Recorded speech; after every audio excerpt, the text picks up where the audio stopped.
Well, good morning and a beautiful but very chilly early morning. And yeah, so it's a change of era. We're moving from the era of wood to the era of wire. And on the basis that a change is as good as a rest, I am absolutely delighted about that.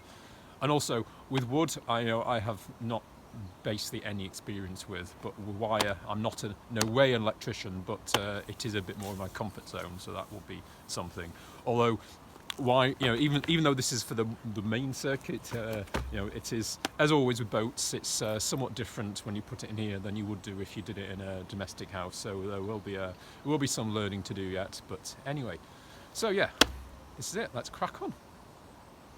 I just said it was the end of the era of wood now, and obviously it's not the end of the era of wood because there's an awful lot of joinery to do to fit out this boat. I mean, the wood here, wood here, wood here. But what I meant was also the end of all the hatch line. But even that, I'm lying, because I took the decision that this rear hatch I'm not going to do until... It would have been nice to get it done, but I'm not doing it until next spring. I've got a tarp over the back boat to keep any chance of rainwater going into the engine area. And also it's then a handy junk room, yet another junk room. So, and on top of that, to do this hatch is extortionately heavy, and it'll need to come off when I do the lining, and it needs to conversation there, yeah, it needs two people, and I'm only one person at the moment. So I need to get somebody to come and help me, and that's also probably more likely to happen when it's nicer weather. So anyway, so yeah, this will be next year, and something to look forward to. But hey. And just like with the windows, as I was about to leap into action, I've come to a crashing halt when I tried to use my label writer, which I bought last year specifically for doing the wiring, so I wanted to make sure everything was going to be able to be identified. I bought it on eBay, so it isn't brand new, so under guarantee. Unfortunately, it wasn't working, and after taking it apart, as you can see, I found out that this tiny little piece that's sort of, when you close it, it activates the print head, and it's just cracked there, and where the spring goes, and the spring pulls out. So, and being plastic, it's a nightmare to glue doesn't normally work on plastic. So I've fashioned a restraining loop from some wire, and I will see if that will work. Let's hope so. But of course, this has taken all morning to get this far. Well, I think I've got it back together, and I don't think I lost too many of the screws. So let's have a oh.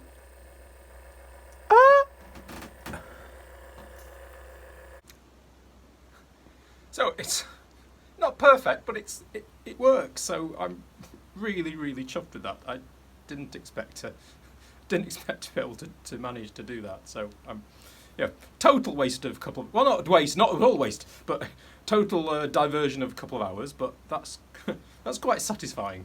Yay! Yeah.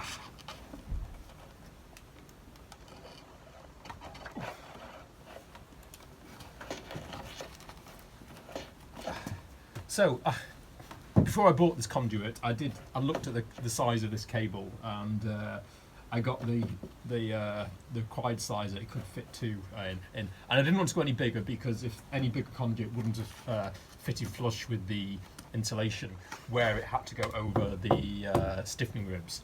So it was, as I said, as large as I could go, and I thought it just about fits, and it does just about fit, which means it's an absolute pig to try and get two of them into the conduit when you have to, which is you have to in everyone, because that's how the circuit works. So yeah, this is going to take bloody ever. Well, like everything, it's going to take. You're not going to be done in the afternoon, which I thought might have been a chance. So let's see. Oh well, we had good progress the last few days, so I should be grateful, and we'll just keep going. It will get done.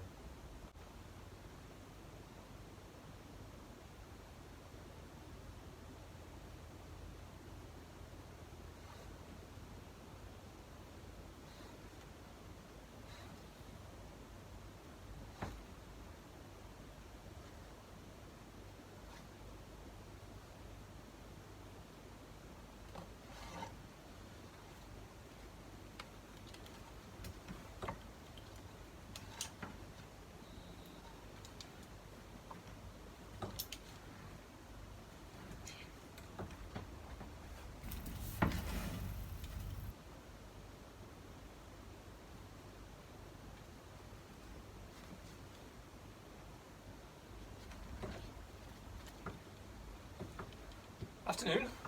Well, it's the day following when I was last got the camera out. Yesterday afternoon, I didn't feel very well. I hadn't been feeling great for a few days, to be honest. But so I didn't not do anything, but I didn't really do so much on the old wiring. And however, this morning I got a good night's sleep, and this morning I felt immeasurably better, so that was good. So I got on with that. So I'm actually where I'm going around, and I'm actually where the seat happens to be, which is nice, which is why I'm sitting down to do this. Yeah, and it's been going all right. The thing that I was struggling with is that for this cable's Arctic cable, and it's tough, and it's meant to be. So it's actually the coating on it, as I think I mentioned, is quite thick and quite sturdy, which means it's an absolute pig to get the insulation off. Normally, it's easier just to score and just rip the wire out. This isn't quite as simple, and basically I found that I need to do not quite a bit of it, but for the is the one behind? Yeah, for the ones that are the main ones that are above the gunnel, because it goes from that. There is two, not right angles, but there's two sort of relatively sharp angles in this, and I did try to get two of these round those bends, given that there wasn't much in the way of room in the pipe anyway, and of course it's corrugated, so that doesn't help. Yeah, that wasn't going to be happening. So just for that bit where it has to go through the bend, I'm just taking off the outer insulation, which I mean, obviously the wires inside are still insulated, and they're going to be in conduit, so I don't see why that's really a problem. But again, it's just yet more struggle. Happily, there aren't so many. I was trying to keep the mains the mains plugs underneath the gunnels if possible, so there isn't too much of the way that needs to do that. But yeah, so I would hope, tell myself, but I'd hope by the end of the afternoon, it's now early middle of the afternoon, I would hope that I might have got the wires run all round. Let's see. Ugh.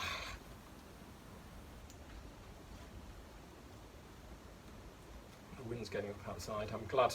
One thing I did yesterday, I sort of set the tarp outside that's over the stern. I'm not going to as it wasn't very windy, I was able to tie it down a bit better, and given the way that the wind's blowing outside, I'm quite glad that I did that.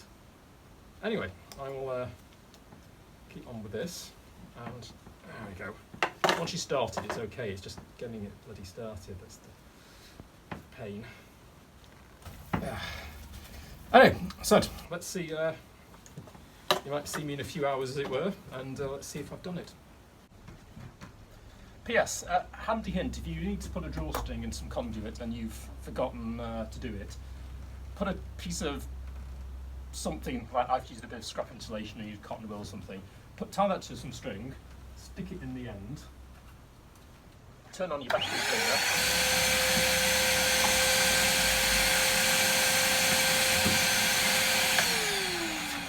and voila, drawstring easily through.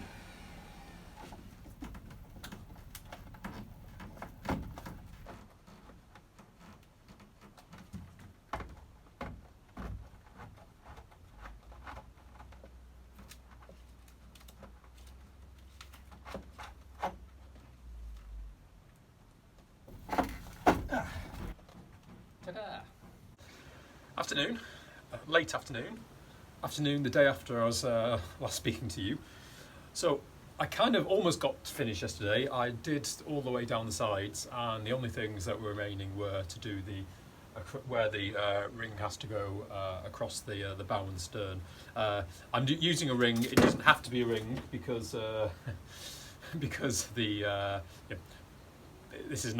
that's how you do it in the UK in houses, and I've done it that way. It wouldn't have to be because there aren't that regulations, but it does mean that with the ring, there's there's two paths to the socket, so the overall capacity is a little larger. Not that I'm going to be using much in the way of electricity because boats aren't meant to be floating electricity palaces. Anyway, so that's taken me the rest of today as well, which hasn't been a bad thing. It's been absolutely pouring down all day, which so I've been quite glad to be into a boat. And the other thing though, I've been at periods I was very gingerly touching under the windows I'd done recently, and to my relief, they seem to be dry, so that's good. Anyway, so the other reason that I sort of took me a bit long to do as well is at some point then I had to work out where the ring was going to sort of terminate, and I knew it was going to be in the back area somewhere here, but wasn't sure exactly where. So I've spent probably a couple of hours doing what is Potemkin electrical setup. So just to try and, I mean, I'd sketched this out on things, before, but it's always easy just to see, especially, although this is pieces of cardboard, these are, of course, 3D, and so it's easier to be able to visualise just when it's in front of you. And I said it took me quite a while, because by the time you've had to leave all this, where the spaces are around, things need some room for ventilation and things. And then I was really trying to avoid, as much as possible, how the cables crossing now it's impossible to do that. There's no way. Maybe it is impossible, but it would take me several years of pondering and a pencil, and even so you want to minimise the actual length of the wire, and also well, you can't. Yeah, I can't do so. But this way is relatively. There shouldn't be too much crossing over of paths of wires. So yeah, I mean, it seemed a bit of diversion, but on the other hand, it had to be done. Otherwise, there's not much to show you really. I mean, the wires are there. I've kept them. There is cable clips into here. I've kept it loose at the moment because I'd rather not. I'd rather be able to, when I actually come to install it, the sockets and things, it's good to have a slight bit of give. So that will just stay there until the boards, the linings go up, whenever that might be. So tomorrow I will have a clear up. It's late afternoon, as I said now, so I'll have a clear up, and then tomorrow. This was relatively simple. Tomorrow I will start the low voltage wiring. I'll probably wrap up this video as one. It'll probably quite short because I don't think I've taken that much. As I said, there's not that much to show, but kind of makes sense to keep them all in one subject. But yeah, tomorrow the low voltage is anything but simple. It's a whole different ball game of different wires and different thicknesses and goodness, the routing as well. I think it's going to this will take me a couple of days. The low voltage is going to be definitely somewhat longer than that, but we don't start it, I'll never finish it. Hey, hope you're well, and catch you later.